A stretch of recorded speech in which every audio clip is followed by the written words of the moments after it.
Hi hello friends, ಇವತ್ತಿನ blog ಬಂದು ನಮ್ಮ ಅಪ್ಪ ಅಮ್ಮ ಕಾಶಿ ಟ್ರಿಪ್ಗೆ ಹೋದ್ರು. ಅವತ್ತು ನೈಟ್ ಏನಾಯಿತು ಅಂತ ಹೇಳಲಿಕ್ಕೆ ನಿಮಗೆ ವಿಡಿಯೋ ಮಾಡ್ತಾಯಿದ್ದೀನಿ. ನಾನು ಅವ್ರನ್ನ ಪಿಕ್ ಮಾಡಲಿಕ್ಕೆ ಅಂತ ಮಾಗಡಿ ರೋಡಲ್ಲಿ ಮೇನ್ ರೋಡ್ ಹತ್ರ ನಿಂತ್ಕೊಂಡಿದ್ದೆ. ಸೊ ಆವಾಗ ಮಾಗಡಿ ರೋಡ್ ಎಷ್ಟು ಸೈಲೆಂಟಾಗಿರುತ್ತೆ ಅಂತ ನೋಡಿದೆ. ಬೇರೆ ಟೈಮೆಲ್ಲ ಅಲ್ಲಿ ಹೋದರೆ ತುಂಬ ಭಯ ಆಗುತ್ತೆ, ಯಾಕಂದರೆ ಟ್ರಾಫಿಕ್ಕು ಈ ಕಡೆ ಆ ಕಡೆಪ್ಪ ಭಯಂಕರ. ಸೊ ಹಾಗೆ ಮಾತಾಡ್ಕೊಂಡು ಅವ್ರನ್ನ ಪಿಕ್ ಮಾಡಾದ್ಮೇಲೆ ನಾವು ಮೇನ್ ರೋಡಲ್ಲಿ ಬರ್ತಾಯಿದ್ವಿ. ಸೊ ನೈಟಲ್ಲಿ ನೀವು ನೋಡ್ದಂಗೆ ಟ್ರಾಫಿಕ್ ಕಮ್ಮಿ ಇರುತ್ತೆ, ಓಡಿಸೋದಕ್ಕೆ ಮಸ್ತ್ ಮಜಾ. ಗಾಡಿಗಳು ಆ ಟೈಮಲ್ಲಿ ಕಾರ್ ಓಡಿಸೋಕ್ಕೆ ಬೈಕ್ ಓಡಿಸೋಕ್ಕೆಲ್ಲ ಮಸ್ತ್ ಮಜಾ, ಯಾಕಂದರೆ ಕಿರಿಕಿರಿ ಇರೋದಿಲ್ಲ. ನಾವು ಒಬ್ರಿಗೆ ತೊಂದರೆ ಕೊಡಲ್ಲ, ಇನ್ನೊಬ್ಬರಿಂದ ನಮಗೆ ತೊಂದರೆ ಆಗೋದಿಲ್ಲ ನೈಟ್ ಹೊತ್ತಲ್ಲಿ. ಸೊ ನಾವೆಷ್ಟು ಹುಷಾರಾಗಿ ಓಡಿಸ್ತೀವಿ ಅಷ್ಟು ಒಳ್ಳೆಯದು ನಮ್ಗೆ ನೈಟಲ್ಲಿ.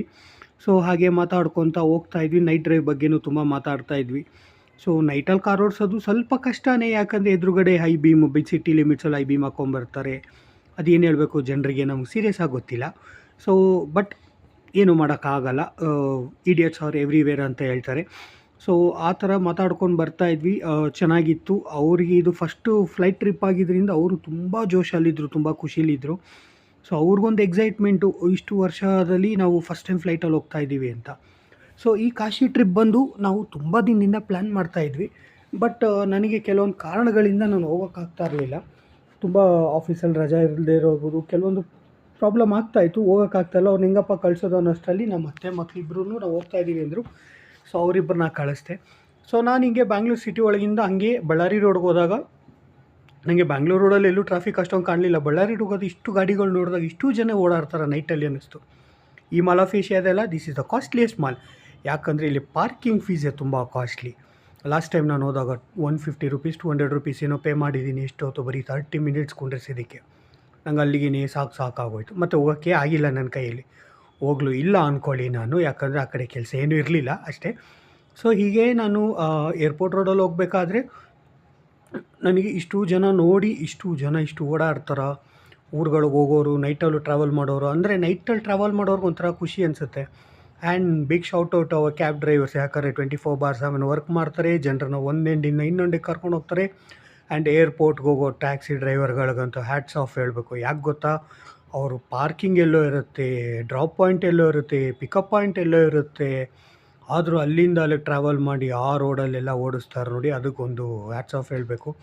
ಆ್ಯಂಡ್ ನನಗೆ ಒಂದು ಟ್ಯಾಕ್ಸಿ ನೋಡಿದೆ ನಾನು, ಸಕ್ಕತ್ತಾಗಿತ್ತು. ಅದ್ರ ಮೇಲೆ ತುಂಬ ಲೈನ್ಸ್ ಎಲ್ಲ ಸ್ಟಿಕ್ಕರ್ ಕಟಿಂಗ್ ಮಾಡಿಸ್ಕೊಂಡಿದ್ರು. ಜೊತೆಗೆ ಒಳಗಡೆನೂ ತುಂಬ ಡೆಕೋರೇಷನ್ ಮಾಡಿದರು, ಡಾಲ್ಸ್ ಇಟ್ಟು ಮತ್ತು ಗ್ರೀನ್ ಮ್ಯಾಟ್ ಎಲ್ಲ ಹಾಕಿ ತುಂಬ ಚೆನ್ನಾಗಿ ಮಾಡಿದರು. ಆ ಥರ ಮಾಡೋದ್ರಿಂದ ಕಸ್ಟಮರ್ ಹತ್ತೋರಿಗೆ ಒಂಥರ ಖುಷಿ ಆಗುತ್ತೆ. ಓಕೆ, ನಮಗೂ ಒಂದು ಟ್ರಾವೆಲಿಂಗ್ ಟೈಮಲ್ಲಿ ಏನಿರುತ್ತೆ ಆ ಸ್ಟ್ರೆಸ್ ಇರೋದಿಲ್ಲ ಅನ್ನೋದು ನನ್ನ ಫೀಲು.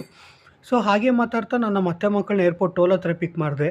ಸಾರಿ ಅವ್ರು ವೀಡಿಯೋಲಿಲ್ಲ, ಯಾಕಂದರೆ ಅವ್ರಿಗೆ ವಿಡಿಯೋ ಅದೆಲ್ಲ ಇಷ್ಟ ಆಗೋದಿಲ್ಲ ಅಂತ ಹೇಳಿದರು. ಸೊ ಅದಕ್ಕೆ ಅವ್ರನ್ನ ನಾನು ವೀಡಿಯೋದಲ್ಲಿ ಆ್ಯಡ್ ಮಾಡಲಿಲ್ಲ. ಸೊ ಅವ್ರನ್ನ ಪಿಕ್ ಮಾಡಿ ಮತ್ತು ಅಲ್ಲಿ ಟೋಲ್ ಪೇ ಮಾಡಿ ಹಾಗೆಯೇ ನಾವು ಏರ್ಪೋರ್ಟ್ ಕಡೆಗೆ ಟ್ರಾವೆಲ್ ಮಾಡಿದ್ವಿ.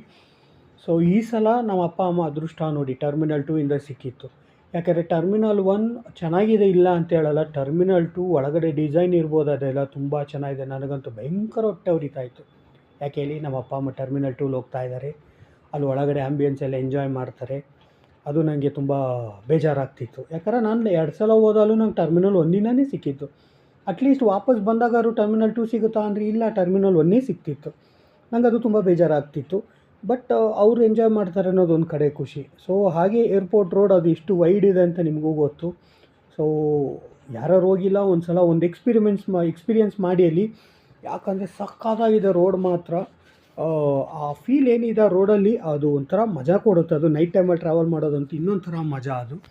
ಸೊ ತುಂಬ ಚೆನ್ನಾಗಿರುತ್ತೆ ನೋಡಿ. ಹಾಗೆ ನಾವು ಅವ್ರನ್ನ ಏರ್ಪೋರ್ಟ್ ಹತ್ರ ಟರ್ಮಿನಲ್ 2 ಕಡೆ ಹೋಗ್ತಾ ನಾವು ಮಾತಾಡ್ತಿದ್ವಿ. ನಮ್ಮ ಅಮ್ಮ ಅಂತಿದ್ರು, ಇಷ್ಟೆಲ್ಲ ಇತ್ತು ಬೆಂಗಳೂರು, ಇಷ್ಟೆಲ್ಲ ಬೆಳೆದಿದೆಯಾ ಅಂತ ಕೇಳಿದ್ರು. ಆ್ಯಕ್ಚುಲಿ ಆ ಟೋಲಿಂದ ಏರ್ಪೋರ್ಟ್ ಟರ್ಮಿನಲ್ಗೆ ಆಲ್ಮೋಸ್ಟ್ 6 ಕಿಲೋಮೀಟರ್ಸ್ ಏನಾಗುತ್ತೆ. ನಾವು ಅವ್ರನ್ನ ಮೇಲೆ ಡ್ರಾಪಿಂಗ್ ಪಾಯಿಂಟಲ್ಲಿ ಡ್ರಾಪ್ ಮಾಡಿಬಿಟ್ಟು ಮತ್ತು ಪಾರ್ಕಿಂಗ್ ಲಾಟ್ ಹತ್ರ ಬಂದ್ವಿ. ಸೊ ಪಾರ್ಕಿಂಗ್ ಲಾಟ್ ನೋಡಬೇಕು, ಸಖತ್ ದೊಡ್ಡದಾಗಿದೆ. ಎಷ್ಟು ಕಾರ್ಸ್ ನಿಲ್ಲಿಸ್ತಾರೆ ಅಂದರೆ, ಇಫ್ ಇನ್ ಕೇಸ್ ಯಾರಿಗಾದ್ರು ಮಲ್ಟಿ ಬ್ರ್ಯಾಂಡ್ ಕಾರ್ ನೋಡಬೇಕು ಅಂದರೆ ಶೋರೂಮ್ಗೆ ಹೋಗಬೇಡಿ, ಈ ಥರ ಪಾರ್ಕಿಂಗ್ ಲಾಟ್ಗೆ ಹೋಗಿ. ಯಾಕೆ ಗೊತ್ತಾ, ಎಲ್ಲ ಬ್ರ್ಯಾಂಡ್ ಕಾರ್ಸು ಅಲ್ಲಿ ನಿಂತಿರುತ್ತೆ, ಎಲ್ಲ ಮಾಡಲ್ಸು ನಿಂತಿರುತ್ತೆ. ಸೊ ಇನ್ಫ್ಯಾಕ್ಟ್ ನಾನೊಂದು ಡಿಫೆಂಡರ್ ನೋಡಿದ್ದೆ. ಡಿಫೆಂಡರ್ ನನಗೆ ಹತ್ರದಿಂದ ನೋಡಲಿಕ್ಕೆ ಅಂದರೆ ನಾನು ಶೋರೂಮ್ಗೆ ಹೋಗಬೇಕಾಯಿತು, ರೋಡಲ್ಲಿ ನೋಡಿರಲಿಲ್ಲ. ಅಂದರೆ ರೋಡಲ್ಲಿ ನೋಡಿದ್ರೂ ಹತ್ರ ಹೋಗಿ ನಿಂತ್ಕೊಳ್ಳೋಕ್ಕೆ ಅದು ಆಗಿರಲಿಲ್ಲ. ಸೊ ಪಾರ್ಕಿಂಗ್ ಲಾಟಲ್ಲಿ ನಾನು ನೋಡಿದ್ದೆ. ಸೊ ಹಾಗೆ ಅವ್ರನ್ನ ಅಲ್ಲಿ ನಾನು ಮೇಲೆ ಅವರು ಒಳಗೆ ಚೆಕ್ಕಿನ್ ಎಲ್ಲ ಆಗಿ ಹೋದ್ರು, ಸೆಕ್ಯೂರಿಟಿ ಚೆಕ್ ಎಲ್ಲ ಆಗಿ ಹೋದರು. ಸೊ ಹಾಗೆ ನಾವು ಹೊರಗಡೆ ಬಂದ್ವಿ. ಪಾರ್ಕಿಂಗ್ ಫೀಸು ಕೂಡ ಪೇ ಮಾಡಿದ್ವಿ. ಚೆನ್ನಾಗಿದೆ. ಪಾರ್ಕಿಂಗ್ ಸ್ಪೇಸ್ ಮಾತ್ರ ಸಕ್ಕತ್ತಾಗಿದೆ. You can enjoy the space. ಇದು ಟರ್ಮಿನಲ್ 2 ಎಕ್ಸ್ಟೀರಿಯರ್ ಇದೆ ಆ್ಯಕ್ಚುಲಾಗಿ.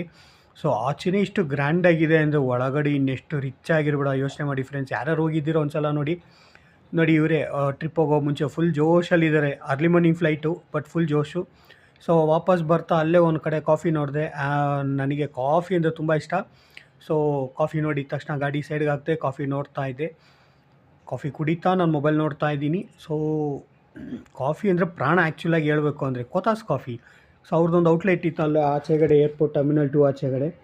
ಸೊ ಹಾಗೆ ಮಾತಾಡಿಕೊಂಡು ನಾನು ನನ್ನ ವೈಫ್ ಇಬ್ಬರೂ ಏರ್ಪೋರ್ಟಿಂದ ಆಚೆ ಬಂದ್ವಿ. ಆ್ಯಂಡ್ ವಾಪಸ್ ಬರ್ತಾ ಆ್ಯಕ್ಚುಲಿ ಸ್ವಲ್ಪ ಬೇಜಾರಾಯಿತು, ಯಾಕಂದ್ರೆ ಅಪ್ಪ ಅಮ್ಮ ಇಬ್ಬರು ಟ್ರಿಪ್ ಹೋದ್ರಲ್ಲ, ಅದು ಬೇಜಾರಾಯಿತು. ಬಟ್ ಆ ರೋಡ್ ಏನಿತ್ತು ಅದು ಮಾತ್ರ ಮಸ್ತ್ ಎಂಜಾಯ್ ಮಾಡಿದೆ. ಆ್ಯಂಡ್ ಅಪ್ಪ ಅಮ್ಮ ವಾಪಸ್ ಕೂಡ ಬಂದರು. ಅಪ್ಪ ಅಮ್ಮ ಹೇಳ್ತಾಯಿದ್ರು ಅವ್ರ ಎಕ್ಸ್ಪೀರಿಯೆನ್ಸ್ ಹೇಗಿತ್ತು ಅಂತ. ಅವ್ರು ತುಂಬ ಖುಷಿಲಿದ್ದರು, ತುಂಬ ಚೆನ್ನಾಗಿ ಖುಷಿಯಾಗಿದ್ದರು. ಅವ್ರಿಗಂತೂ ಸಖತ್ ಎಂಜಾಯ್ ಮಾಡಿದ್ದಾರೆ ಕಾಶಿ ಟ್ರಿಪ್ ಎಲ್ಲನೂ. ಕಾಶಿ ಪ್ರಯಾಗ್ರಾಜ್ ಎಲ್ಲ ಓಡಿ ಬಂದಿದ್ದಾರೆ.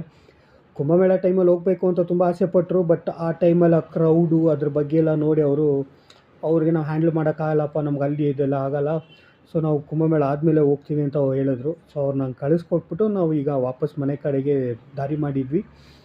ವಾಪಸ್ ಬರ್ತಾನೂ ಅಷ್ಟೇ ಬೆಂಗಳೂರು ತುಂಬ ಸೈಲೆಂಟಾಗಿತ್ತು. ಸೊ ಹಾಗೆ ಸೈಲೆಂಟಾಗಿತ್ತಲ್ಲ ಬೆಂಗಳೂರು. ಸೊ ನಾವು ಮಾತಾಡ್ಕೊಂಡು ಎಂಜಾಯ್ ಮಾಡ್ಕೊಂಡು ಬಂದ್ವಿ ರೈಡ್ನ. ಸೊ ಒಂದು ಖುಷಿಯಾಗಿದ್ದೇನು ಅಂದರೆ ಬೆಂಗಳೂರಲ್ಲಿ ಹಗಲೊತ್ತು ಓಡಿಸೋದ್ಕಿಂತ ರಾತ್ರಿ ಹೊತ್ತು ಗಾಡಿ ಓಡಿಸೋದೇ ಸುಖ ಜಾಸ್ತಿ. ಯಾಕಂದರೆ ಟ್ರಾಫಿಕ್ ಕಿರಿಕಿರಿ ಕಮ್ಮಿ ಮತ್ತು ನಮಗೊಂಥರ ಖುಷಿ ಆಗುತ್ತೆ. ಕಾರ್ ತೊಗೊಂಡಿದ್ದೀವಿ, ಓಡಿಸೋದಕ್ಕಾದರೂ ಒಂಥರ ಖುಷಿ ಆಗುತ್ತೆ. ಹಗಲೊತ್ತಲ್ಲಿ ಕಾರ್ ಓಡಿಸ್ಬೇಕು